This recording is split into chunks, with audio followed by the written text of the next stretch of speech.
আমার পেছন থেকে এক লোক এসে তার কনইটা আমার কাঁধের উপর রাখলো, পিছন থেকে এসে। ইবনে আব্বাস বলছেন, ইয়াকুল এসে বলছেন, ইয়া রাহমাকাল্লাহ, সম্বোধন করে ওমরকে যে আপনার উপর আল্লাহ রহম করুন। ইন কুনতু লা আরজু আন ইয়াজআলাকাল্লাহু মাহা সাহিবাইকা, আমি আশা করছি যে আল্লাহ আপনাকে আপনার দুইজন সঙ্গী যে আপনার আগে চলে গেছেন তাদের সঙ্গী বানাবেন, তাদের সাথে রাখবেন। কে দুইজন সঙ্গী?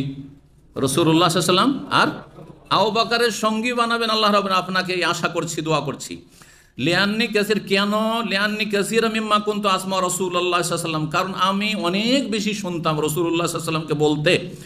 তিনি কি বলতেন? কুনতু ওয়া আবু বকরিন ওয়া ওমর, আমি এবং আবু বকর ওমর একসাথে ছিলাম অমুক জায়গায়। ওয়া ফাআলতু ওয়া আবু বকরিন ওমর, আমি আবু বকর ওমর এই কাজটি করলাম, আমরা এই তিনজন। ওয়ান্তালাকতু, এক জায়গায় গেলাম, আমি আবু বকর ওমর, এইভাবে। খারাজতু আনা আবু বকর, আমি অমুক জায়গায় বেরিয়ে গেলাম, আমার সাথে আবু বকর ছিলেন, ওমর ছিলেন। কতবার যে শুনেছি আমি। তাহলে যখন নবী সাল্লাল্লাহু আলাইহি ওয়াসাল্লাম দুনিয়াতে বহুবার আপনার নাম উল্লেখ করেছেন আবু বকরের সাথে আর নিজের সাথে, তাহলে জান্নাতেও আপনাকে রাখবেন কার সাথে? হ্যাঁ, রাসূলুল্লাহ সাল্লাল্লাহু আলাইহি ওয়াসাল্লামের সাথে রাখবেন। কাকে বলছেন? ওমরকে বলছেন। কে বলছেন? আসছে হাদিসে। ফাইন কুনতু লা আরজু আন ইয়াজআলাকাল্লাহু মাহুমা, ফাইন কুনতু মানে ফাইন্নি কুনতু, এটা মুখাফফাফ হয়েছে। ইন মানে যদি নয়, যারা আরবি গ্রামার বুঝেন, মাদ্রাসা পড়েছে, তাদের জন্য বলছি। ইন মানে যদি, যখন ইন শর্তের হবে আর হরফে শর্ত, আর যখন ইন্নাহু থেকে, জি, তো এখানে ইন্নাহু থেকে ইন। ফাইন কুনতু মানে ফাইন্নি কুনতু, আমি আশা করি, আন ইয়াজআলাকাল্লাহু, আল্লাহ আপনাকে করবেন বা রাখবেন কার সাথে? মাহুমা, তাদের দুইজনের সাথে, রাসূলুল্লাহর সাথে আর আবু বকরের সাথে। ফালতাফাত্তু, ইবনে আব্বাস পিছন থেকে বলছেন আমার ঘাড়ে হাত দিয়ে।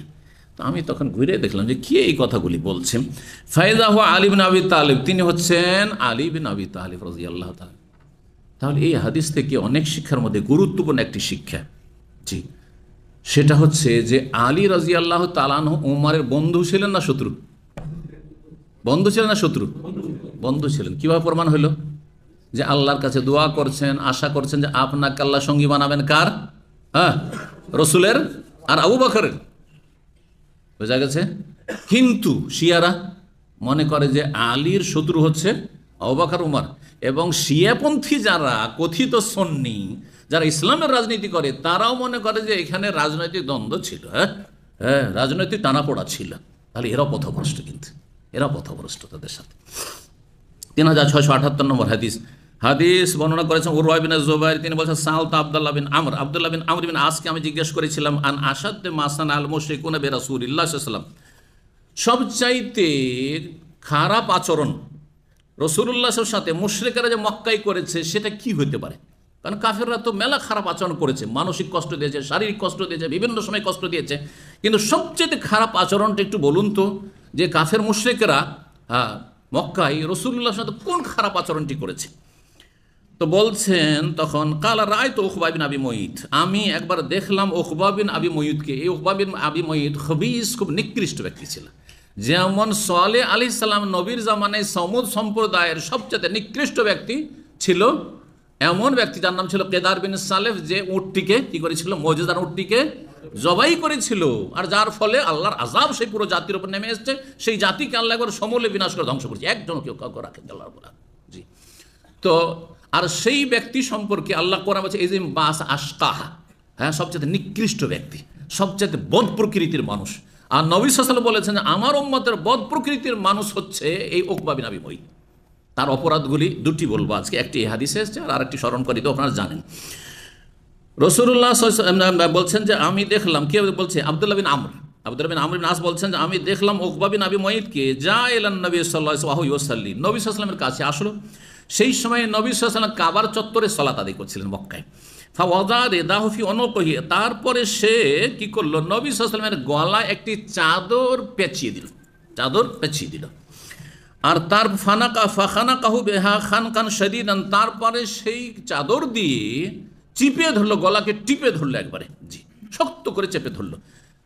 আর এমন হয়েছে যে নবী সাল্লাল্লাহু আলাইহি ওয়াসাল্লামের চক্ষু মোবারক বড় বড় হয়ে গেছে, মরে যাবেন তিনি, জি, শ্বাসরুদ্ধ হয়ে মারা যাবেন, এই অবস্থা হয়েছে। ফাজাউ বকরিন, কেউ বলছে না নবীর পক্ষ থেকে, কারণ সব কাফের নেতারা সেখানে রয়েছে।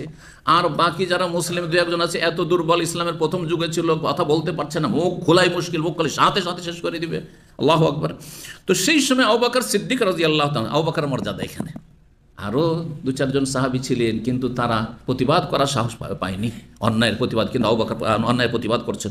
আবু বকর দৌড় দিয়ে ছুটে আসলেন, হাত্তা দাফা আনহু, আর এসে নবী সাল্লাল্লাহু আলাইহি ওয়াসাল্লাম থেকে প্রতিহত করে দূরে সরিয়ে দিলেন কাকে? এই উকবা বিন আবি মুআইদ খবিসকে। আর বললেন, এই সূরায়ে গাফির, সূরা মুমিন আয়াত নম্বর 28টি, যে আয়াতটি নাজিল হয়েছে কার ঘটনায়? ফেরাউন এবং মূসার ঘটনায়। হ্যাঁ, যখন ফেরাউন বলল তার জাতিকে, হ্যাঁ, তার যে মন্ত্রী সভা, তাতে বলল যে আর মূসার কথা বরদাস্ত করা যাবে না, আর মূসার এই আচরণ বরদাস্ত করা যাবে না, বিভ্রান্ত করছে সবকে, আর সে তোমাদের রাজত্ব কেড়ে নিতে চায়। এইভাবে সে কি করছে? অপপ্রচার চালাচ্ছে আর মানুষকে বিভ্রান্ত করছে। আর তারপরে বলল যে জারুনি আক্তুল মূসা, আচ্ছা আমি মূসাকে খুন করব। মূসা কি করব? যখন খুন করা সহজ ছিল তখন খুন করার কল্পনা করেনি, আর যখন খুন করা কঠিন আল্লাহ করে তখন বলছে আমি খুন করব। এরই নাম হচ্ছে আল্লাহর হেফাজত। তার বাড়িতে কচি বাচ্চা, মায়ের কোলে যে বাচ্চা ছিল, হ্যাঁ, দুধ পান করা অবস্থায় তার বাড়িতে লালিত পালিত হয়েছে, কত আদরে, হ্যাঁ, এত বড় কট্টর শত্রুর আদরে, তার স্ত্রীর আদরে, তার বাড়িতে সবার আদরে, হ্যাঁ, তার খাদেম দাস দাসীর আদরে লালিত পালিত হয়েছে। তখন তো একটু গলা টিপে দিলে শেষ হয়ে যেত, তাই না? কিন্তু তখন কল্পনা করেন যে এটাই আমার কাল হয়ে দাঁড়াবে। জি হ্যাঁ। আর যখন চিন্তা করছে রে এ তো বড়ই মুশকিল হয়ে গেল, খুন করতে চাইলো, তখন আল্লাহ বলছে তোর ক্ষমতা নেই যে খুন করিস, তোর বাড়িতে আমি মানুষ করে নিয়েছি। এটা আরও যাতে করে মানসিক আযাব হয়, শারীরিক আযাবের সাথে মানসিক আযাব। আই রে, এত কষ্ট করে মানুষ করলাম আর সে আমার কাল হয়ে দাঁড়ালো। আল্লাহ শাস্তি দিতে চেয়েছেন এইভাবে, জালেমকে এভাবে আল্লাহ শাস্তি দেন। তো তখন একজন মানুষ ফেরাউনের বংশের, সে ফেরাউনের বংশধর ছিল, কিন্তু সেই ব্যক্তি ভিতরে ভিতরে গোপনে ইসলাম কবুল করে নিয়েছে, মুসা আলাইহিস সালামের প্রতি ঈমান নিয়ে এসেছে। প্রকাশ করেনি, কারণ প্রকাশ করলে ওকে আগে মারবে, যে আমার বংশের লোক কী করে, বনি ইসরায়েল হ্যাঁ ঠিক মুসাকে মেনেছে, তার বংশের লোক, কিন্তু তুই কি করে মুসলমান হলি, তো জান বাঁচবে না। তখন সে একদম ঈমান না হো, তার ঈমান লুকিয়ে রেখেছিল। আর যেহেতু ঈমান লুকিয়ে আছে, ফেরাউন বুঝছে যে আমারই লোক সে, আর আমার লোক, তার পক্ষের লোক যদি কোনো একটা কথা বলে কার ফেভারে, হ্যাঁ, মুসার ফেভারে, তাহলে অত অ্যাকশন নেবে না।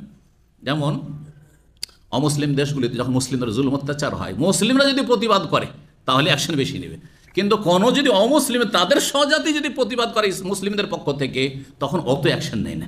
এই স্বভাবটা আছে না? জি হ্যাঁ।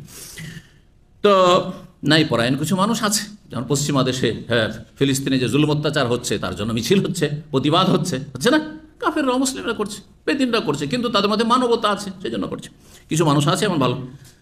তো তখন এই লোকটি যে ঈমান গোপন রেখেছিল বলছে, আতাকতুলুনা রাজুলান আন ইয়াকুলা রাব্বি আল্লাহ, আপনি কি এমন ব্যক্তিকে খুন করতে চাইছেন যেই ব্যক্তি কোনো অপরাধ করেন, একটি অপরাধ শুধু, সেই অপরাধটি কি?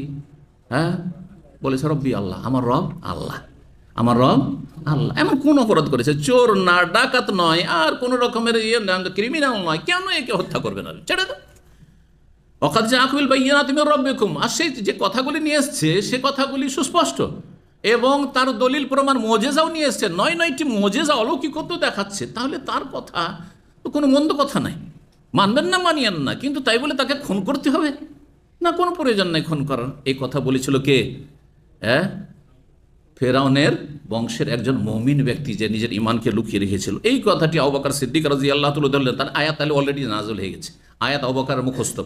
বলছেন তখন গিয়ে উকবাকে এবং মক্কার কাফের নেতারা চারিদিকে রয়েছে, আতাকতুলুনা রাজুলান, তোমরা কি এমন ব্যক্তিকে হত্যা করতে যাচ্ছ, মুহাম্মদুর রাসূলুল্লাহকে, আন ইয়াকুলা রাব্বি আল্লাহ, তার অপরাধটা কি? তিনি তো তোমার কাছে সত্যবাদী ছিলেন, সাদেক আমিন, তোমরা তো তাকে আলামিন বলতে, তোমরা তো কোনোদিন তাকে মিথ্যা কথা বলতে দেখোনি, কোনোদিন চরিত্রহীন দেখোনি, কোনোদিন খারাপ কিছু দোষ পাওনি, কেন তাকে খুন করবে? ইয়াকুলা রাব্বি আল্লাহ, শুধু তার অপরাধ বলেছেন আমার রব আল্লাহ, লা ইলাহা ইল্লাল্লাহ বলছে সেই জন্য। ওয়াকাদ জাআকুম বিল বাইয়িনাতি মির রাব্বিকুম, তোমাদের রবের পক্ষ থেকে সুস্পষ্ট দলিল প্রমাণ নিয়ে এসেছেন তিনি। তিনি কোরআনের কথা বলছেন, তিনি চরিত্রের কথা বলছেন, তিনি আদর্শ কথা বলছেন, ভালো কথা বলছেন, তিনি তারপরে তিনি মুজিজা দেখাচ্ছেন, চাঁদকে দুটুকরো করে দেখালেন। তারপরে মানবেন না মানিয়েন না, কিন্তু কি জন্য খুন করতে যাচ্ছেন একটা ভালো মানুষকে? এই কথা বলে প্রতিবাদ করেছিলেন কে? আবু বকর সিদ্দিক রাদিয়াল্লাহু তাআলা। এখানে আজকের আলোচনা শেষ করছি।